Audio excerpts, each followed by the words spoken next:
वाराणसी से 10 किलोमीटर दूर एक ऐसी जगह है जहां इतिहास, आध्यात्म और शांति का संगम होता है। यह है सारनाथ। सारनाथ उत्तर प्रदेश का पवित्र शहरों में से एक है, जहां गौतम बुद्ध ने अपने ज्ञान प्राप्त करके पहली बार उपदेश दिया था। इस घटना को कहा जाता है धर्मचक्र प्रवर्तन, यानी धर्म के चक्र को घुमाना। अभी हम आ गए हैं सारनाथ के एक ऐसी जगह पर जहां शांति, ध्यान और सौंदर्य एक साथ मिलते हैं। यह है वाह थाई टेम्पल, सारनाथ, वाराणसी के एक पवित्र एंड शांत स्थान। इस पवित्र भूमि में स्थित है यह भव्य थाई टेम्पल, जो थाईलैंड और भारत के मित्रता का प्रतीक है। मंदिर के पास एक शांत गार्डन है जहां बोधि वृक्ष के नीचे लोग ध्यान करते हैं। लोग ये सारनाथ जो बौद्ध टेम्पल है उसका बौद्ध ट्री के पीछे ही खड़ा है। तो अभी हम लोग अपने गाइड से जान लेते हैं कि इसके बारे में। आपका नाम बताइए। मेरा नाम कपूर पटेल है। नमस्ते। मैं आपको सारनाथ के बारे में जो यहाँ पर बुद्ध ने किया है वो सारी चीज़ें आपको एक्सप्लेन करने जा रहा हूँ। आपने ये जिस स्थान पर आ चुके ये सारनाथ है। सारनाथ में बुद्ध ने पहला उपदेश दिया था। वैसे बुद्ध के लाइफ में 4 तीर्थ हुआ। इनका पहला प्लेस है लुम्बिनी। लुम्बिनी नेपाल में है, जहाँ पे बुद्ध का बर्थ हुआ। सेकेंड प्लेस बिहार बोध गया है, जहाँ पे बुद्ध ने ज्ञान की प्राप्ति किया था। ये थर्ड प्लेस है, यहाँ पे बुद्ध ने पहला उपदेश दिया।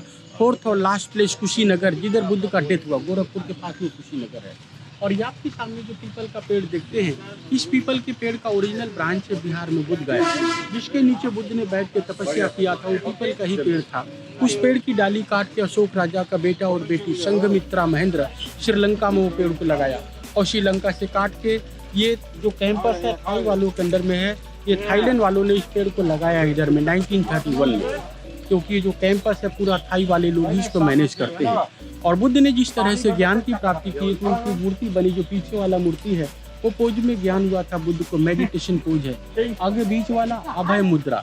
अभय मतलब कोई डर नहीं, कोई भय नहीं। लेफ्ट और राइट में धर्म चक्र मुद्रा, जो मुद्रा में बुद्ध ने पहला उपदेश दिया था, ये वही मुद्रा जो धर्म चक्र मुद्रा के नाम से जाना जाता है।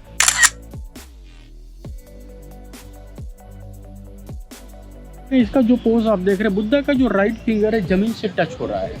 इस पोज को बोलते हैं भूमि स्पर्श मुद्रा। भूमि स्पर्श का मतलब होता है बुद्ध जब घर को त्याग करके ज्ञान की प्राप्ति के लिए बोध गया जाते हैं, तो उन्होंने जो पेड़ के नीचे बैठा था वो पीपल का पेड़ था। उन्होंने ये कहा कि इस दुनिया में मुझे कोई नहीं जानता कि मैं कहाँ ज्ञान कर रहा हूँ, कहाँ बैठा हूँ।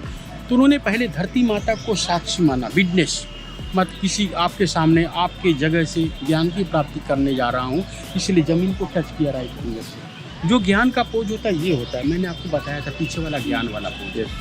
और आप इस मंदिर के ऊपर में जो देख रहे हैं सर चित्रकारी, ये बुद्ध के जीवन काल के 4 होली प्लेस बने हैं सर। लेफ्ट वाला जो लड़का का चित्र है लुम्बिनी है, बुद्ध का बर्थ प्लेस है। बीच वाला बिहार है बोध गया, ज्ञान वाला। थर्ड प्लेस है सारनाथ, प्रीचिंग वाला। डाउन में रिक्लाइनिंग बुद्धा है कुशीनगर, जहाँ बुद्धा का डेथ हुआ, गोरखपुर के पास में कुशीनगर है। ये टेम्पल में भी बुद्ध के जन्म के बारे में बताए गए हैं। भगवान बुद्ध जब अपने माँ के गर्भ से पैदा हुआ उसी समय चलने लगे थे। 7 स्टेप वॉक किए जन्म के समय। भगवान बुद्ध की माता जी अपने मायके जा रहे थे, जंगल पड़ा था लुम्बिनी फॉरेस्ट, तो जंगल में ही उनको प्रसव पीड़ा हुआ। साल वृक्ष के नीचे बुद्ध का जन्म होता है और जिस वक्त उनका पैर जमीन पर पड़ता है उसी समय चलने लगते हैं। 7 स्टेप चलते हैं, 7 लोटस उनके पैरों के नीचे बनते जाते हैं। इसी वजह से बुद्ध की मूर्तियाँ जो आते हैं कमल के फूलों के ऊपर में आता है। आप इस मंदिर में पेंटिंग में देखेगा दीदी, जैसे पेंटिंग है ना उसी तरह मंदिर में द्वार को बनाया है। बोध गया का सीन है और कुशीनगर का सीन है। अंदर में ये पेंटिंग में बहुत तरह की मूर्तियाँ हैं। आशीर्वाद मुद्रा है, धर्म चक्र मुद्रा है, हाँ, और यहाँ पर वो भूमि स्पर्श मुद्रा है। बहुत सारी मुद्राओं की फोटो आप अंदर में भी ले सकते हैं फोटो। टेम्पल की आर्किटेक्चर बिल्कुल अलग है। यह थाई स्टाइल में बना है। चमकाते हुए गोल्डन रूफ, रंगीन नक्शी और ऊंची मीनारें। यह मंदिर एक नज़र में ही मन को शांत कर देता है। मंदिर के अंदर एक विशाल बुद्ध की मूर्ति है जो ध्यान की मुद्रा में बैठी है। यहाँ थाई मॉन्क्स रोजाना प्रार्थना और चैंटिंग करते हैं। आप भी यहाँ बैठकर कुछ पल ध्यान में बिता सकते हो।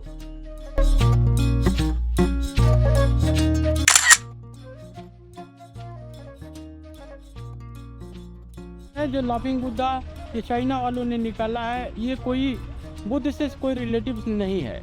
ये इसके मतलब होता है कि जैसे आप खरीद करके किसी फ्रेंड को देंगे, फ्रेंड आपको देगा, तो घर में रखने से सुख समृद्धि ये बढ़ता है। इसका यही मतलब है। ये काला पत्थर का मूर्ति, काला और गोल्ड से कोई मतलब नहीं होता है। ये काला बनाया बुद्ध का मूर्ति है।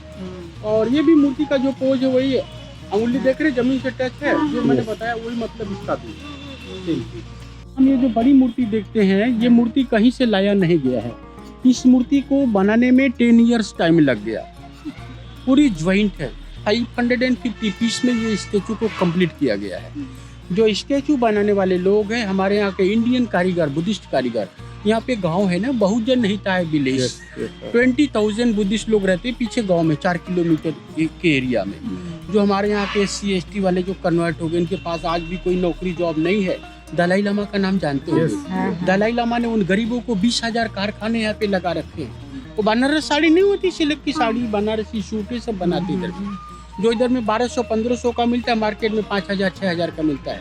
अगर आप देखना चाहें कैसे बनता है तो यहाँ देख सकते हैं। ताना बाना यहाँ पर जो रेट में व्यापारी को देते हैं, पीस 2 पीस आप भी वहाँ से ले सकते हैं। और 18 महीने की गारंटी बिल भी देते हैं बनते हुए फोटो। और ये बुद्ध की मूर्ति जो बनी है कमल के फूल के ऊपर बना, जैसे ये कमल का फूल बना है ना मूर्ति के नीचे, उसी तरह ये भी मूर्ति कमल के फूलों के ऊपर बनी है। कमल के फूल के राज मैंने बताया था।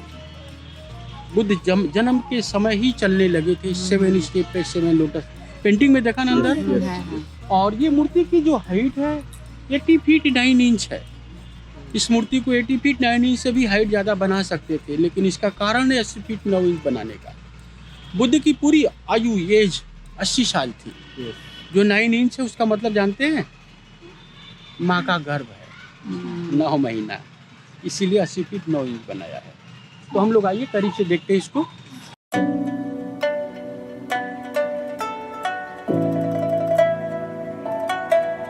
बहुत गर्मी है, बहुत गर्मी है। आज सुबह में ही आपको बोला था 4 बजे जब मैं शाम पे निकला था कि गर्मी बहुत है, तो अभी गर्मी बहुत बढ़ रहा है। फिर भी मैं आप लोग के लिए वीडियो बना रहा हूँ ताकि आप कुछ को इन्फॉर्मेशन मिले आपको। तो ये वीडियो को पूरा देखते रहिए अभी तक, और बहुत सारा खूब सारा लाइक कमेंट सब्सक्राइब करिए और चैनल के साथ जुड़े रहिए। ये गौतम बुद्ध की माँ का फोटो है, महामाया देवी। बुद्ध के पिता का नाम था शुद्धोधन, बुद्ध के वाइफ का नाम यशोधरा, बुद्ध के लड़के का नाम राहुल और बुद्ध का नाम सिद्धार्थ था।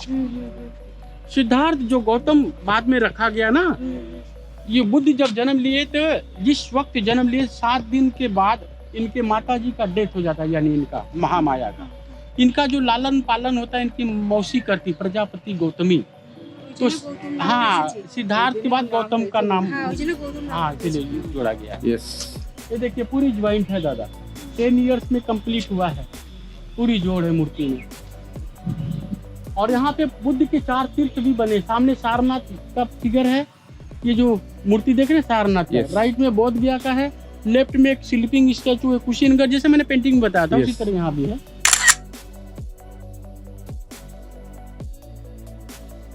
साइड में सब धर्मशाला है सर, वही लोग रहता है, थाईलैंड वाले लोग।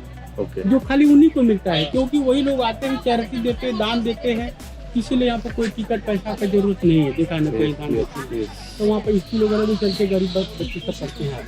बहुत बड़ा एरिया है। ये जो पूरा गार्डन टाइप का या तो पूरा टेम्पल टाइप का जो भी थिंग्स है, जो भी एरिया है, इधर आने के लिए एक मेन चीज़ आपको बताता हूँ कि कोई भी टिकट नहीं लगता है।